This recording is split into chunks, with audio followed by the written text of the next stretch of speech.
আসসালামু আলাইকুম প্রিয় বন্ধুরা, কেমন আছেন সবাই? আশা করি সবাই ভালো আছেন। তো চলে এসেছি নতুন আরেকটি রিঅ্যাকশন ভিডিওতে। আর বন্ধুরা, আজকে যে ভিডিওটি রিঅ্যাকশন করব তো সেটি আমাদের সবারই প্রিয় নায়ক সালমান শাহকে নিয়ে একটি ভিডিও। তো সেই ভিডিওটি দেখে নিব। তো আসলে সেই ভিডিওটি কথা হোক হয়তো ইউটিউব চ্যানেল থেকে আসলে এই ভিডিওটি দেখবো। তো অবশ্যই আমি যে ভিডিওটি রিঅ্যাকশন করতেছি তার লিঙ্ক ডেসক্রিপশন বক্সে দিয়ে দিব। তো চাইলে আপনারা সেখান থেকেও দেখে নিতে পারেন, আর চাইলে আমার এই ভিডিওতেও দেখতে পারেন। তো যাই হোক, এটা আপনাদের বিষয়। তো যাই হোক বন্ধুরা, আর কথা না ভাবিয়ে চলুন আমাদের সবারই প্রিয় নায়ক সালমান শাহকে নিয়ে আজকে রিঅ্যাকশন শুরু করে দিই। পৃথিবীতে অনেক ইন্ডাস্ট্রিতে অনেক মহাতারকা এসেছেন, কাজ করেছেন, বিদায় নিয়েছেন। এটা নতুন কোনো বিষয় না, কিন্তু সালমান শাহের ব্যাপারটা কেন আমাদের মাথায় এতদিন পরেও ঘুরপাক খায়? এতদিন পরেও নতুন কোনো নায়ক বাংলাদেশি ফিল্ম ইন্ডাস্ট্রিতে আসলেই সালমান শাহের সাথে তার তুলনা করা হয়। সেটার এক্স্যাক্ট কারণটা কি? কারণ হয়তো বেশ কিছু আছে। যেমন একটা জিনিস ভেবে দেখেছেন, বাংলা সিনেমার ইতিহাসে অন্যতম আইকনিক নায়ক সালমান শাহের ফিল্ম ক্যারিয়ার কয় বছরের জানেন? মাত্র 4 বছর। মাত্র 4 বছর কাজ করে মানুষের মনে এইরকম ছাপ পৃথিবীর আর কোনো অভিনেতা আর কোনো ইন্ডাস্ট্রিতে পেরেছে কিনা আমি জানি না। এই মাত্র 4 বছর, যেখানে আসলে একজন নায়ক তার পজিশনে যেতে যেতেই আসলে 8 থেকে 10 বছর, 6 থেকে 7 বছর এইরকম লেগে যায়, সেখানে মাত্র 4 বছরে অভিনয় করেছেন। আর মৃত্যু হয়ে গিয়েছে 26 থেকে 27 বছর, কিন্তু এখনও তিনি সবার কাছে সমান জনপ্রিয়তা। শাহ 4 বছরের সিনেমা করেছেন 27টি। তার বক্স অফিস সাকসেস নিয়ে নতুন কিছু বলবার নেই, অনেক সিনেমা শুধু তার নামেই চলেছে। এই 4 বছর কাজ করেই পরবর্তী 30-40 বছরের লিগাসি তিনি তৈরি করে ফেলেছেন। তার কস্টিউম চয়েস অর্থাৎ আউটলুক ওহ, সেন্সিবিলিটি বা ফ্যাশন সেন্স এখন ফ্যাশন যে কোনো সেন্সের নায়ক কথা তো থেকে মানে উন্নত ছিল সেই 1990-এর দশকে। ইভেন 90-এর দশকের বলিউডের যে কোনো একটা নায়কের পাশাপাশি সালমান শাহকে দাঁড় করিয়ে দেন, দেখবেন কাকে বেশি স্মার্ট লাগে। শুধু 90-এর দশকের কিছু না, এখনো বলিউড বা বাংলাদেশে হুটহাট অনেক নতুন স্টাইল আসে, যেগুলো 90-এর দশকে তিনি করে ফেলে এসেছেন। কমার্শিয়াল সিনেমাতে তার অভিনয় কিংবা কথা বলার ধরন দেখলেও মনে হয় না তিনি ওভার অ্যাক্টিং জাতীয় কিছু করছেন, যেখানে এখন অনেক বিখ্যাত নায়ক ঠিকঠাক ন্যাকামি ছাড়া কথাই বলতে পারে না। বলা হয় বাংলা কমার্শিয়াল সিনেমাকে তিনি যেই উচ্চতায় নিয়ে গিয়েছিলেন, তার স্মার্ট। মৃত্যুর পর বাংলা কমার্শিয়াল সিনেমা ঠিক ততটাই নিচে নেমে গিয়েছিল। চলুন কথা বলা যাক বাংলার এই মহানায়ক সালমান শাহের কি ক্যারিয়ারটা নিয়ে, স্মার্টনেস খুঁটিয়ে দেখা যাক অভিনয় একজন দক্ষতা। মহানায়ক হবার পেছনের গল্পটা। সালমান শাহের সিনেমায় অভিষেক 1993 সালে হলেও তার মিডিয়া ক্যারিয়ার 80-এর দশকে শুরু হয়েছিল। যথেষ্ট পরিমাণ সুদর্শন এবং ফ্যাশন সেন্স ভালো থাকায় মডেল হিসেবেই ক্যারিয়ার শুরু করেছিলেন তিনি। তার সাথে তিনি ছায়ানটে পল্লী গীতিতেও শিক্ষা নিয়েছেন। তিনি ও, বেশ ভালো গান গাইতেন। এই গানের শিক্ষা পুরোপুরি বিফলে যায়নি। বিখ্যাত নায়ক হবার পর প্রেমযুদ্ধ এবং ঋণ শোধ নামক 2 সিনেমাতে প্লেব্যাক সিঙ্গার হিসেবেও তিনি কাজ করেছেন। যাই হোক, তার মডেলিং জীবনে ফিরে যায়। হানিফ সংকেত ইত্যাদি দিয়ে পুরো বাংলাদেশে বিখ্যাত হবার আগে আরো বেশ কিছু অনুষ্ঠান বিটিভিতে তৈরি করেছেন। সেরকম একটা অনুষ্ঠানের নাম ছিল কথার কথা। ইত্যাদির মতো এইখানেও হানিফ সংকেত কিছু মিউজিক ভিডিও বা আলাদা স্কেচ টাইপ জিনিস রাখতেন, যেগুলো এই অনুষ্ঠানের জন্যই এক্সক্লুসিভ ছিল। তেমনই একটি মিউজিক ভিডিও তিনি তৈরি করেছিলেন যার নামটি ছিল তার অপূর্ব। হানিফ সংকেতের সহজাত স্টাইল যেটা ছিল, যে বিনোদনের সাথে সোশ্যাল মেসেজ কম্বাইন করে দিতেন সব সময়। এই গানটাও হানিফ সংকেত নিজেই গেয়েছিলেন। মিউজিক ভিডিওর মূল বক্তব্য ছিল একজন হাসি খুশি ধরনের ছেলে কিভাবে নেশার জগতে পড়ে ধ্বংসের পথে পা দিয়ে দেয়। নামটি ছিল তার অপূর্ব। এটা আসলে কে কে দেখেছেন সেটি কমেন্টের মাধ্যমে জানিবেন। তবে এটা 90 দশকের শেষের দিকে অথবা 90 দশকের এই টাইমে মানে বিটিভিতে প্রায় সময়ই আসলে এটা আলাদাভাবে এই গানটি দেখানো হতো। আর ইত্যাদিতে সেই সময় আমরা দেখি নাই, তবে পরে এই গানটি দেখেছি। আর হয়তো ইউটিউবে এই গানটি আছে। খুবই সুন্দর একটি মেসেজ ছিল এই গানে। এই গানের মেইন ক্যারেক্টারে অভিনয় করেছিলেন সালমান শাহ। তবে তখনও তিনি তাছাড়া সালমান শাহ কয়েকটি বিজ্ঞাপনে অভিনয় করেছেন, তার মধ্যে একটিগুলো মানে সিনেমায় আসার আগে, এবং তিনি নাটকেও কাজ করেছেন। বুঝতেই পারতেছেন মানে একজন নায়ক, এত বিজি একজন নায়ক, কিন্তু তিনি ছোট পর্দায়ও সময় দিয়েছেন। সালমান এটা শাহ নাম আসলে দিয়ে সালমান কাজ শাহের পক্ষেই সম্ভব ছিল। শুরু করেননি। তার অফিসিয়াল নাম চৌধুরী মোহাম্মদ শাহরিয়ার ইমন থেকে শুধু ইমন নামটা ব্যবহার করতেন তিনি মিডিয়াতে। এই মিউজিক ভিডিওটা বের হওয়ার পর মানুষজন সালমান শাহকে ভালো রকম পছন্দই করেছিল, কিন্তু এরপর তিনি কোনো কারণে টিভিতে নিয়মিত হতে পারেননি বা চাননি। হয়তো সিনেমার দিকে মনোযোগ ছিল কিংবা মডেলিং এ ব্যস্ত হয়ে পড়েছিলেন। ধীরে ধীরে মানুষ ভুলে গেল এই মিউজিক ভিডিওর ইমনের কথা। তার বেশ কয়েক বছর পর 1989 সালে পাথর সময় নামক একটি নাটকে নাটক ছোট পাথর চরিত্রে সময়। অভিনয় করেছিলেন তিনি। তখন তিনি মোটামুটি কয়েকটি বিজ্ঞাপনে অভিনয় করেছিলেন।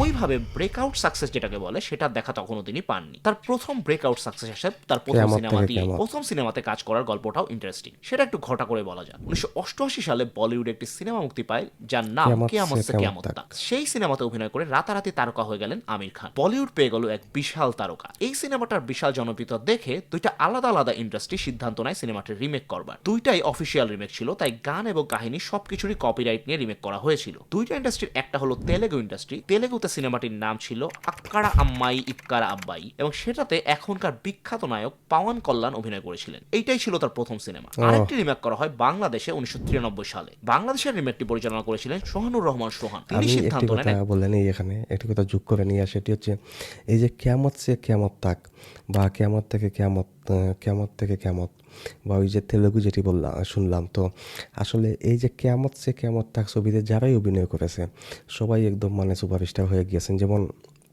আমির খান, তারপরে তেলেগু নায়ক পবন কুমার, সম্ভবত নামটি শুনলাম একটু আগে, তিনি, এবং সালমান শাহ। মানে এই ছবিটিতে যারা অভিনয় করেছেন, এই ছবিটি তাদের সবার জন্য আসলে সৌভাগ্যের একটি চিহ্ন হয়ে এসেছিল আমার কাছে মনে হয়। সম্পূর্ণ নতুন মুখ নেবেন, কারণ বলিউডেও আমির খানের নায়ক হিসাবে সেটা প্রথম সিনেমা ছিল। তিনি চেয়েছিলেন বাংলাতেও দর্শক এই গল্পটা একজন নতুন নায়কের পার্সপেক্টিভ থেকে দেখুক। তিনি যে নতুন মুখ খুঁজে বেড়াচ্ছেন সেটা তিনি তার পরিচিত বেশ অনেকজনকেই বলেছিলেন। তার মাঝে একজন হলেন নায়ক আলমগীরের সাবেক স্ত্রী খোশনুর আলমগীর। তিনি তাকে জানান যে ইমন নামের একজন ছেলে আছে, তার সাথে একবার দেখা করে দেখতে পারে। সোহানুর ইমনকে একটা রেস্টুরেন্টে আসতে বললেন দেখা করবার জন্য।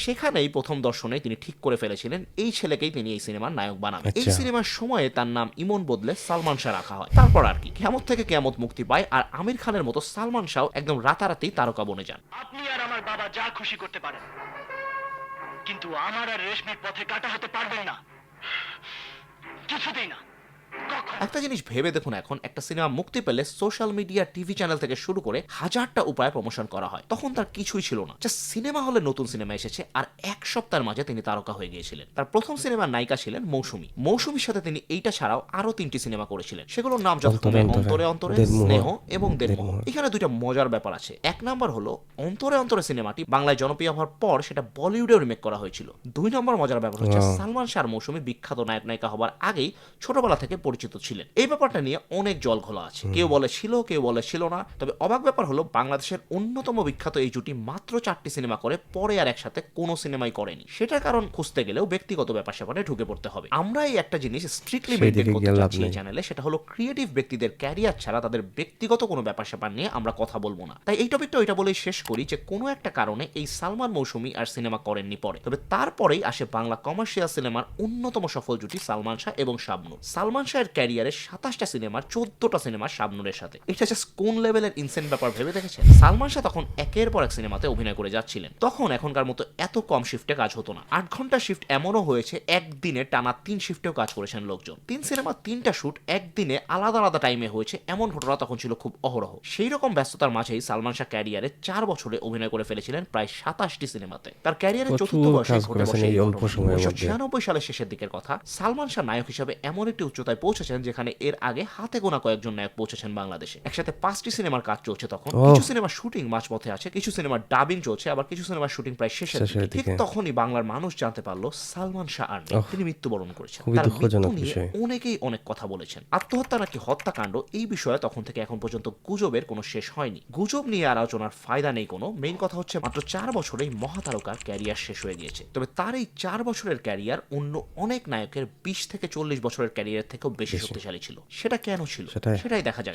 এই প্রশ্নের আসলে এক লাইনে উত্তর দেওয়া কঠিন। সালমান শাহের এমন অনেকগুলো গুণাবলী ছিল যেগুলো তাকে একজন কমপ্লিট প্যাকেজ বানিয়েছিল। প্রথমত, অনেক নায়কই তখন তেমন শিক্ষিত ছিল না। অভিনেতারা শিক্ষা বিষয়টাকে জরুরি মনে করতেন না একদমই। সেদিক থেকে তিনি বেশ আলাদা ছিলেন। অনার্স শেষ করে তারপর তিনি মডেলিং এ ঢুকেছিলেন। শিক্ষা ছাড়াও আরেকটা বড় বিষয় যেটা খুব জরুরি ছিল সেটা ছিল স্মার্টনেস। স্মার্ট বলতে আপাত দৃষ্টিতে যেটা প্রথমে মাথায় আসে যে সুন্দর সুন্দর জামা কাপড় পরে ফিটফাট একটা চেহারা, আসলে স্মার্টনেস কিন্তু সেটা না। এখন অনেক নায়ক আছে ফিটফাট ধরনের জামা কাপড় পরে।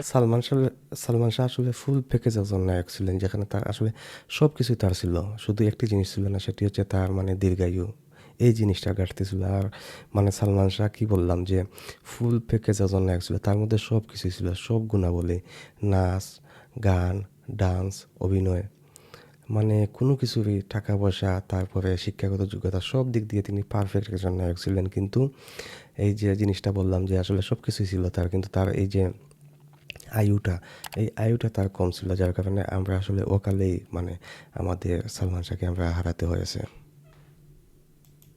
ফ্রেমে চলে আসে, কিন্তু মুখটা খুললেই মনে হয় দৌড়াই পালায়। সালমান শাহের মাঝে সেই ইনার স্মার্টনেস ছিল, তিনি একদম সেই বিউটি উইথ ব্রেন যেটাকে বলে। তিনি সিনেমাতে আসার আগেই ব্যাপক সিনেমা ফ্রিক ছিলেন, প্রচুর পরিমাণে ইন্টারন্যাশনাল সিনেমা তিনি দেখেছেন সেই 70-80 দশকেই। তাছাড়াও তখনকার আন্তর্জাতিক মিডিয়াতে ফ্যাশনের ধরন কি ছিল সেটা তিনি ভালো রকমই খোঁজ খবর রাখতেন। আপনারা এক কাজ করুন, Research তখনকার সময় করতেন। যেসব বিখ্যাত নায়ক ছিলেন যেমন ওমর সানি, রিয়াজ কিংবা আমির খান, তাদের ড্রেস আপ সেন্সটা দেখেন আর সালমান শাহেরটা দেখেন। Salman Shah just way ahead of time ছিলেন। তিনি 1990 সালে 2024-এর অনেক নায়কদের থেকে ভালো আউটলুক ব্যবহার করেছেন। শুধু তাই না, তার মাঝে আরেকটা গুণ ছিল যেটা আমি বলিউডের অনেক নায়কের মাঝেও দেখিনি প্রথম দিকে, সেটা হলো কমার্শিয়াল অভিনয়ের সঠিক মাত্রাটা ধরা। কমার্শিয়াল অভিনয় হলেই বেশিরভাগ অভিনেতা মনে করেন নর্মাল মাত্রা থেকে অনেক উপরে অভিনয় করতে হবে, সেখানে স্বাভাবিক কোল্ড অভিনয় করলে হবে না। সালমান শাহ সেটাকে পুরোপুরি ভুল প্রমাণিত করে ফুল কমার্শিয়াল সিনেমাতে কাজ করেছেন। তার অভিনয়ে সেই অতিরিক্ত মেকি ফ্লেভারটা একদমই ছিল না।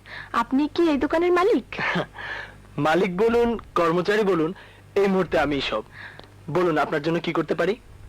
আমি একটা ক্যাসেট নিতে চাই। তখনকার এবং এখনকার অন্যতম বিখ্যাত নায়ক শাহরুখ খান 1995 সালে সালমান শাহকে তার বাড়িতে দাওয়াত দিয়েছিলেন। দুই নায়কের পারিবারিকভাবে বন্ধুত্ব ছিল বেশ ভালো। এই একটা ছবিটা নায়ক ঠিক কতটুকু জনপ্রিয় হলে অনেক এইটা ইয়ে হয় আছে, কেউ এই ভেবে ছবিটা। দেখেছেন? এখনকার কোনো বাংলাদেশের বহুল নায়ককে ব্যবহৃত। তিন খানের কেউ বাসায় দাওয়াত দিয়ে নিয়ে যাবে বা তাদের মাঝে কোনো পারিবারিক বন্ধুত্ব হতে পারে বলে আপনার মনে হয়? সালমান শাহ তার স্টাইল সেন্স, কমার্শিয়াল সেন্স দিয়ে সেই জায়গাটা 1990-এর দশকেই অর্জন করে নিয়েছিলেন। সালমান শাহ এবং শাহরুখ খানের মাঝে একটা বড়সড় মিল আছে, সেটা আমি সালমান শাহ সম্পর্কে বেশ কিছু মানুষের ইন্টারভিউ শুনে জানতে পেরেছি। শাহরুখ খানের সেন্স অফ হিউমার, উপস্থিত বুদ্ধি এবং কমার্শিয়াল সেন্স খুবই ভালো, মানে বলিউডের বেস্ট বলা যায় যেটাকে। সালমান শাহেরও এই তিনটা গুণ ছিল। তিনি খুবই হিউমারাস ছিলেন, ইনস্ট্যান্ট এমন সব রিপ্লাই দিয়ে বসতেন যে সামনের মানুষ থতমত খেয়ে যেত তার বুদ্ধির ঝলকে। এবং সিনেমাটার কমার্শিয়াল ভ্যালুটাকে কিভাবে ম্যাক্সিমাম ইউটিলাইজ করা যায় সেটাও তিনি খুব ভালো বুঝতেন। তিনি বেঁচে থাকলে নিঃসন্দেহে বাংলাদেশের ফিল্ম ইন্ডাস্ট্রি একটু হলেও গ্লোবালাইজেশনের সুযোগ পেলেও পেতে পারত। সালমান শাহ আসার আগে ঢালিউডের কমার্শিয়াল সিনেমা একরকম ছিল, আর তারপরে হলো আরেক ধরনের সিনেমা। এমন না যে ঢালিউড হলিউড হয়ে গেল, কিন্তু ঢালিউডে সালমান শাহের সাথে আসলো স্টাইল,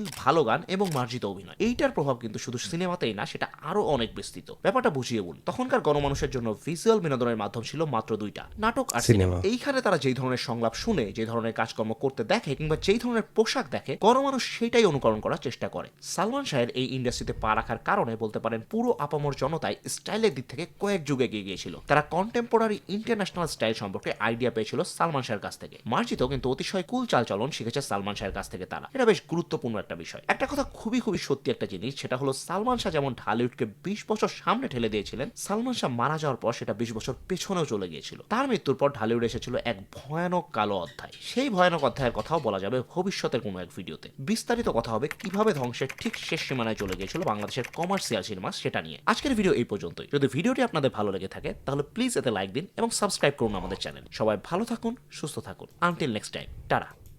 তো বন্ধুরা, আসলে আমরা ভিডিওটি দেখলাম এবং আসলে সালমান শাহ সম্পর্কে আসলে অনেক কিছুই আমাদের জানা আছে।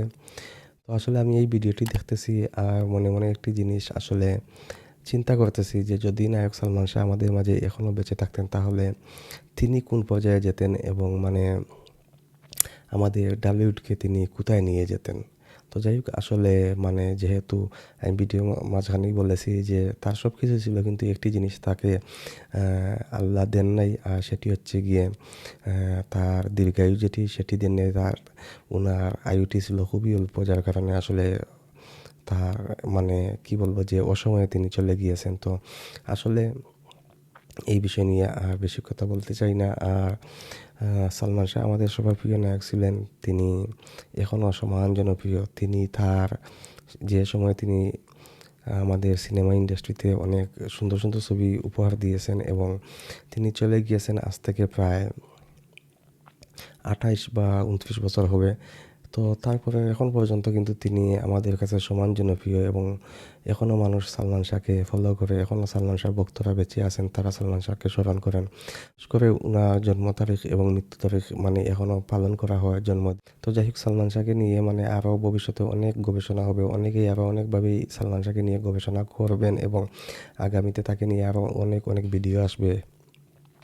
তো যাই হোক বন্ধুরা, আসলে সালমান শাহ নেই, তিনি হয়তো তার মানে দেহটা নেই, কিন্তু তিনি এখন আমাদের মাঝে বেঁচে আছেন। তো যাই হোক বন্ধুরা, আসলে সালমান শাহ নেই এই কথাটি আসলে বলার চেয়ে বলবো যে সালমান শাহ আছেন, তিনি আমাদের অন্তরে আছেন, অন্তরে থাকবেন এবং তিনি অন্তরে থাকবেন। আজকের ভিডিওটি এখন পর্যন্তই। দেখা হবে নেক্সট রিঅ্যাকশন ভিডিওতে। আল্লাহ হাফিজ।